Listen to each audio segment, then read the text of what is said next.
বাপ, নিজেদের জিন্দিগিতে একবার ভাইবা দেখেন। আমিও ভাবি, আপনিও ভাবেন, এমন আচরণ আমার মধ্যে আছে কিনা। 3 দিন ধরে যে বাড়িতে মেয়ের বিয়েতে, ছেলের বিয়েতে যে ডেকসেট বাজাইলেন, কারে খুশি করার জন্য?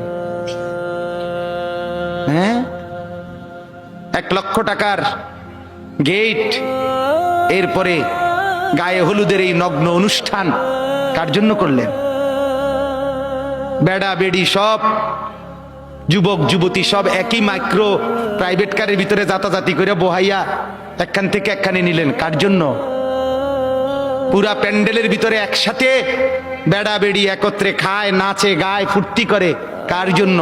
শুধু সমাজ, সোসাইটি, পরিবেশ, সোসাইটি মেনটেন করছেন, সমাজ মেনটেন করছেন।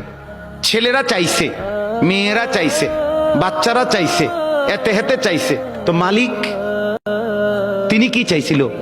ওনার কথা মনে হয় নাই? রাসূল সাল্লাল্লাহু আলাইহি সাল্লাম, তার কথা মনে হয় নাই? বলেন।